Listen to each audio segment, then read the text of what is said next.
Euzu billahi mineşşeytanirracim. Bismillahirrahmanirrahim. Hamd alemlerin Rabbine, salat ve selam da onun pak Resulüne olsun. Kıymetli seyirciler, bir İslam'ın Kadını programında daha beraberiz. Bugün İslam'ın Kadını programımızda dinimizin direği, gözümüzün bebeği, bizim ruhumuzun huzuru, kalbimizin süruru olan ibadetten, yani namazdan bahsedeceğiz inşallah. İslam'ın kadını da diğer bütün Müslümanlar gibi namazlarını eksiksiz kılar. 5 vakit namazını kılar ve namazın farziyetine inanır. Zaten kelime-i şehadetten sonra namaz geliyor biliyorsunuz. Kelime-i şehadetten sonra dinimizi tamamlayan en büyük ibadetimiz namazdır. Efendimiz Aleyhisselatü Vesselam namaz dinin direğidir buyuruyor. Dinin direği, yani bir binanın kolonları gibi, temeli gibi düşünün. Direği olmazsa ne olur o bina? Çöker. Dinin direği ise eğer namaz, din namazla ayakta durur. Yani kısa manası bu. Demek ki direği yıkılırsa din çöker. Bazen diyoruz ya, hani çok ahlaklı birisi, çok güzel, çok iyi birisi ancak namaz kılmıyor. O zaman neymiş? Dininin direği yok bu insanın. Yani dini enkaz haline gelmiş. O enkazın altında da güzel ahlak kalmış, güzel şeyler kalmış, iyi huylar kalmış. Yardımseverlik, cömertlik gibi güzel huyları hep o dinin direğinin olmamasından dolayı din enkazı altında kalmış. Peki din olmasa diğer bütün şeylerin bir önemi var mı? Allahü Teala'ya iman olmazsa yapılan güzelliklerin, ibadetlerin, yani ibadet dediğimiz şöyle, namaz dışındaki, örneğin orucunu tutuyor, evet güzel, ancak namazı yok. Asıl direği tamamlamamış. O halde diyoruz ki dinimizin direğini biz ayakta tutmak zorundayız. Hem kendimiz İslam'ın kadınları olarak hem de ailemiz açısından, çocuklarımız ve eşimizin namazına da dikkat ederek birbirimizi böyle bir stabil duruma getireceğiz. Yani ben kılıyorum, çocuğum kılmıyorsa sorun var demektir. Bunları inşallah anne olarak kadını işlediğimizde de detaylıca anlatacağımız için diğer ibadetleri yerine getirmek için bir takım şartlar gereklidir. Örneğin oruç tutmak için sağlığınızın el vermesi gerekli. Hacca gitmek için hem sağlığınız hem mal varlığınız olmalı. Zekat vermek içinse malınızın olması gerekiyor. Hani zengin olmanız gerekiyor bir manada. Ancak namaz için böyle bir şart yok. Namaz bütün Müslümanlara farzdır ve hiçbir mazereti yoktur namazın. Ebu Derda radıyallahu anh, Efendimiz Aleyhisselam'ın en yakın arkadaşlarından, buyuruyor ki, dostum Muhammed bana şöyle dedi.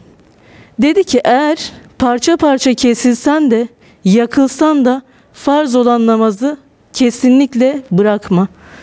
Yani demek ki insan için hiçbir şekilde namazı bırakmak, işte şu sebebim var, bu mazeretim var, işte kadınım, 4 tane çocuğum var, bir de işe gidiyorum gibi herhangi bir mazeret söz konusu değil. Gerek kadın gerek erkek için olsun, ancak biz konumuzdan, programımızdan dolayı kadınları ele alıyoruz, İslam'ın kadınlarını. Ebu Derda hadisinin devamında da şöyle geçiyor. Kim namazı terk ederse Allah'ın korumasından uzaklaşmış demektir. Allah'ın himayesi ondan uzaklaşır. Demek ki yani biz dünya hayatında o kadar imtihanlara müptela oluyoruz. Sıkıntılar, hastalıklar, musibetler. Eğer Allah'ın koruması bizim üzerimizde olmasa biz bir an bile nefes alamayız. Namaz demek ki bize Allah'ın o himayesini, korumasını üzerimize celbediyor. Eğer namazı kılmazsak Allah'ın koruması bizden uzaklaşmış demektir. Namazın önemini anlamak için Kur'an-ı Kerim'de kaç kez geçtiğine de bakmak yeterli. 85 kere doğrudan namaz geçiyor. 91 kere veya 90'dan daha fazla diyelim namazı işaret eden ayeti kerimeler var. Secde var, rükû var. Bunlar da namazı işaret ediyor. 85 kere. Hani biz birine diyoruz ya, namazını kıl. Namaz Allah'ın emridir, işte farzıdır. Bir kere söylüyoruz olmuyor, 2 kez söylüyoruz, artık diyoruz ki olmadı, artık bu kılmaz yani. Halbuki Allah Kur'an-ı Kerim'inde 85 kere söylüyor. Çünkü hatırlatmak istiyor. Ara ara namaz kılın, zekat verin, namaz kılın, rükû edenlerle rükû edin diye sürekli Rabbimiz hatırlatıyor. Bu onun rahmetinden kaynaklanıyor. Namazın önemini anlamak için peygamberlerin yaşamlarına ve vefatlarına da bakmak yeterli. Bütün peygamberler kelime-i tevhidden sonra, Allah birdir dedikten sonra namazı emretmişler ve namaz emreden peygamberlerimiz vefat ederken de bakın ölüm döşeğinde aman namaz, sakın ha namazı terk etmeyin demişler. Kendileri ve aileleri yahut soyları için dua ederken yahut evlatlarına nasihat verirken hep namazı ön plana çıkarmışlar. İbrahim Aleyhisselam duasında şöyle demiştir: Allah'ım, ya Rabbi, beni ve soyumdan gelen bazı kimseleri namazı dosdoğru kılanlardan eyle. Rabbimiz duamı kabul eyle diye dua etmiştir Allahü Teala'ya. Yine Lokman Aleyhisselam'a baktığımız zaman oğluna tavsiyelerinde şöyle demiştir: evladım, namazı hakkıyla ifa et, kötülükten alıkoy ve iyiliği emret. Başına gelen sıkıntılara da sabret. Şüphesiz ki bunlar büyük azim, çaba gerektiren işlerdendir. İşte bakın, yani her nasihatın en başında namaz geliyor. Oğluna nasihatte namaz geliyor. Peygamberler dua ettiklerinde kendileri ve nesilleri için namaz geliyor. Bakıyoruz ya, hani böyle bir söylem var günümüzde, klişeleşmiş. Namaz kılınıyorsa ne oluyor yani? Yani evet, biz bunun şu an faydasını algılayamayabiliyoruz. Yani tamamen bir şey söz konusu, algılamama söz konusu. Bir kısmımız namazın şu kadarını alıyoruzdur, bir kısmımız bu kadarını, büyük bir bölümünü, içindeki hikmetleri anlıyor olabiliriz, anlamıyor olabiliriz. Ancak bu namazın büyüklüğüne, önemine asla gölge düşürmez. Hazreti Enes Miraç hadisesiyle alakalı şöyle diyor: Resulullah Aleyhisselatü Vesselam Miraç'a çıktığında namaz 50 vakit olarak farz kılındı. Daha sonra 5 vakte indirildi. Ve 5 vakit olmasına rağmen Allahü Teala buyurdu ki Efendimiz Aleyhisselatü Vesselam'a, vakti 5'e indirdik ancak sevabı yine 50 olarak katımızda yazılmıştır buyuruyor Rabbimiz. Yani buradan ne anlıyoruz? Bize 5 vakit namaz farz kılındı ancak 50 vakitmiş gibi sevap yazılması Allahü Teala'nın bize olan cömertliğine işaret ediyor. Yine 50 vakit olarak en başta söylenmesi de namazın önemine. Yani namazı ne kadar kılarsanız kılın o kadar faydalıdır gibi bir mana çıkıyor buradan. Namaz 5 vakte neden indirilmiş ya da diyelim şöyle soralım: namaz neden 5 vakittir? Bunun hikmeti nedir? Rabbimiz Zariyat suresi 56. ayette Bismillahirrahmanirrahim ve ma halaktul cinne vel insa illa liyabudun, yani ben cinleri ve insanları ancak bana kulluk etsinler diye yarattım buyurmuştur. Demek ki dünyaya geliş amacımız neymiş? Allah'a kulluk etmek. Peki biz mi istedik bunu? Yani biz dünyaya gelelim, sana kulluk edeceğiz ya Rabbi mi dedik? Evet, biz dedik. Bu da Araf suresi 172 ve 173. ayetlerde geçiyor. Diyor ki ayet-i kerimelerde Rabbin Ademoğullarının bellerinden zürriyetlerini alıp onları kendilerine şahit kılıp ben sizin Rabbiniz değil miyim dediğinde evet, sen bizim Rabbimizsin dediler. Bu ahirette yarın bir gün siz yalanlamayın diye, biz bundan habersizdik, haberimiz yok demeyin diyedir. Yahut da bizim babalarımız önceden şirk koşmuşlar, biz de dünyaya geldik, onlara uyduk, onların yüzünden bizi mi cezalandıracaksın Allah'ım demeyesiniz diye biz bunu yaptık diyor Rabbimiz. Demek ki biz kalu belada Allah'a sen bizim Rabbimizsin diye söz vermişiz. Demek ki Zariyat 56'daki gibi biz dünyaya sana ibadet etmek için gidiyoruz diye söz vermişiz Allah'a. Bu ibadetlerin en büyüğü de nedir? Elbette ki namazdır. Peki biz bunu hatırlamıyoruz, yani kalu bela dediğimizi hatırlamıyoruz. Kimi insanlar böyle diyor, yani ben neden namaz kılayım ki, ben hatırlamıyorum öyle bir şey olduğunu. Ancak annemizin karnında annemizi tekmelediğimizi de hatırlamıyoruz, öyle değil mi? Ama annemiz bize dediği zaman sen işte 8 aylık olduğunda tekme atıyordun bana. Doğduğunda böyleydin, bebekken şöyleydin. Ne oluyor? Annemize inanıyoruz değil mi? Demek ki Allahü Teala annemizden daha çok inanılmaya layıktır ve o öyle diyorsa öyle olmuştur. Biz bunu ahirette hatırladığımız zaman vay neden namazımı kılmadım, keşke kılsaydım dediğimiz zaman Allah muhafaza çok geç olacak.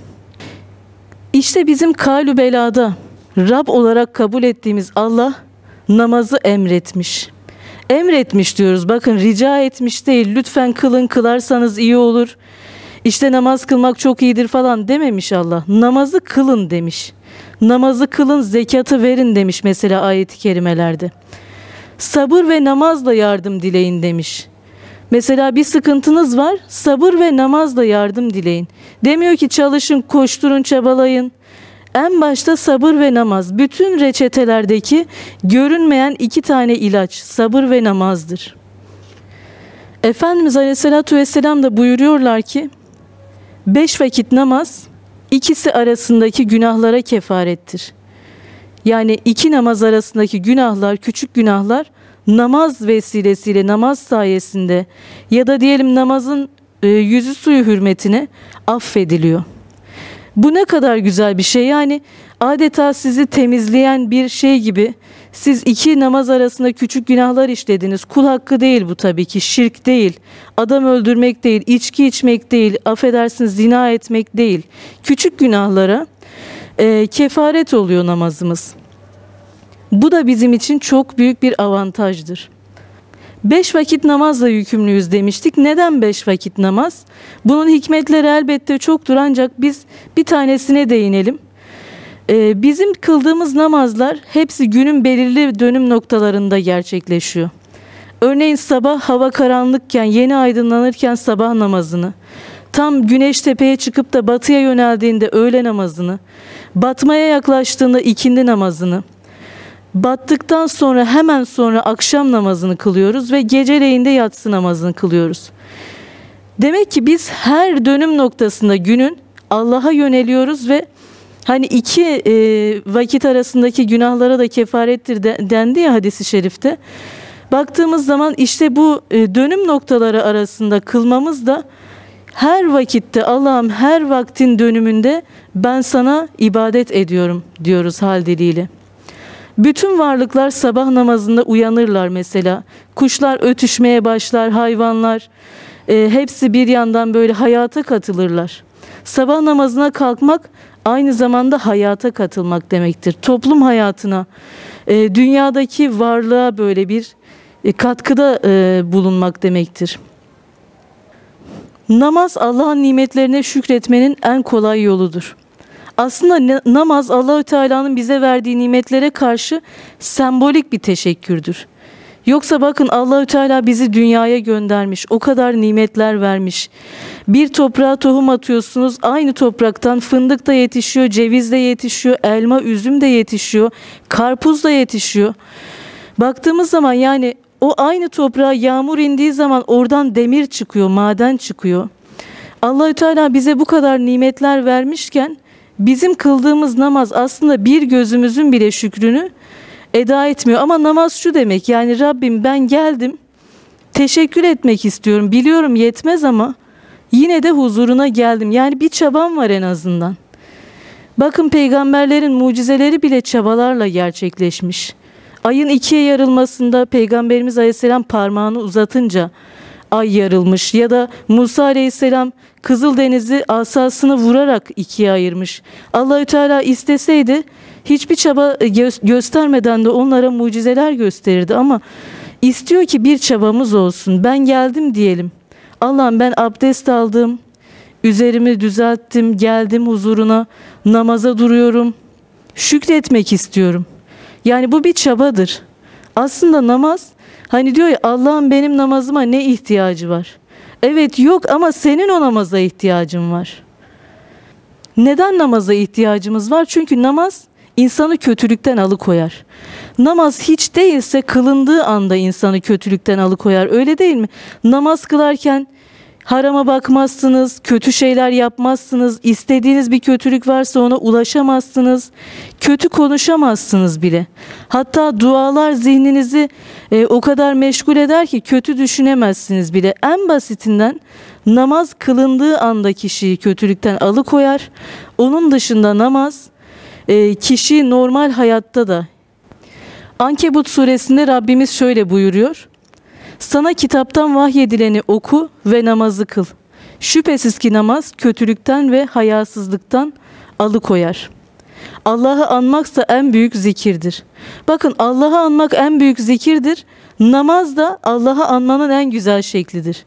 Rükû namazda, secde namazda, kıyam namazda. Kıyam demek zaten Allah'tan başkasına her şeye ben kıyam ettim, onlara karşı ayaktayım demek. Bütün putlara bir tevhid eylemi olarak namaz böyledir. Yani bütün putlara, putlaşmışlara, Allah dışındaki bütün ilah varsayılanlara hepsine bir baş kaldırıdır kıyam. Rükû deseniz ayrı bir mana. Secde Allahü Teala'ya kulluğun en güzel örneği. İşte namaz insanı kötülükten alıkoyar. Namaz nedir? Bakışları yere indirme provasıdır. Namazdayken sağa sola bakmazsınız. Karşıya bile bakmazsınız. Nereye bakarsınız? Secde yerine.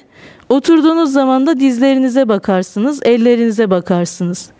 Demek ki namazda gözünü yere indiremeyen normal hayatta da indiremez. Namaz bakışları yere indirme provasıdır. Bu manada da namaz insanı kötülükten alıkoyma provasıdır. Peki kişi namaz kılıyor ama kötülük de yapıyor. Özellikle kadınlar arasında böyledir. Falan komşu namaz kılıyor ama gel bir de bana sor neler neler yapıyor. Evet, o namaz kılıyor ve onun namazı kötülükten alıkoymamışsa onun kendi sorunu. Sen de namazını kıl ama o kötülükleri yapma. Ahlaklı, güzel bir Müslüman ol. Çevreye örnek ol. Onun namaz kılıp kötülük yapmasından ziyade senin namaz kılıp aynı zamanda kötülük yapmaman daha önemli. Zaten namaz en çok iyi insanlara yakışıyor. Bazen iyi bir insan namaz kılmadığında siz ona şöyle söyleyin. Namaz sana çok yakışacak. Çünkü sen çok iyi birisin. Çünkü Peygamberimiz Aleyhisselam kalbi çok temiz, en temiz olduğu halde, bütün peygamberlerin de üstünde bir makama sahip olduğu halde en çok namaz kılanımızdı.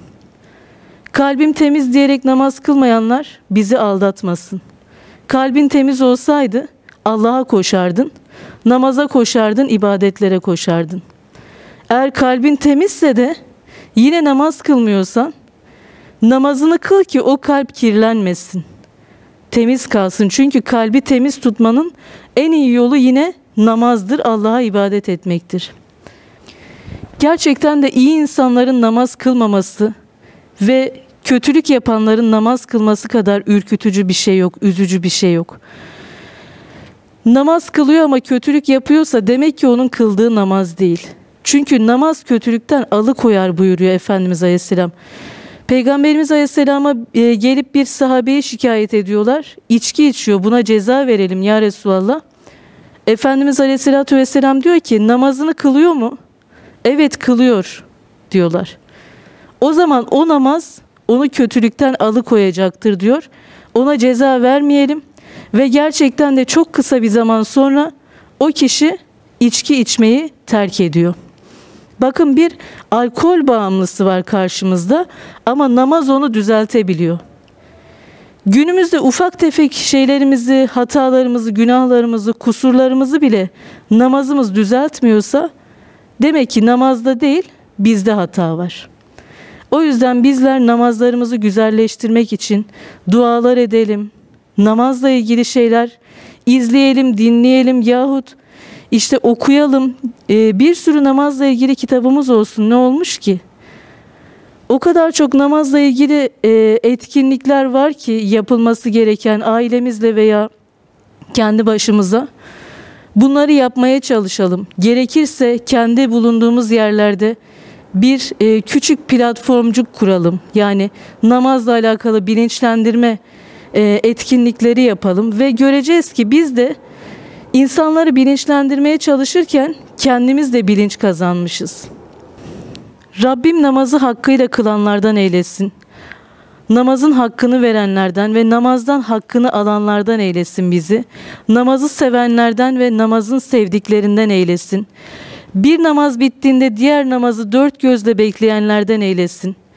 Çoluk çocuğuyla, eşiyle, dostuyla namaz sohbetleri yapanlardan, namazın önemini iliklerine kadar hissedenlerden eylesin Rabbim. Bir sonraki programda buluşmak duasıyla Rahman'a emanet olunuz.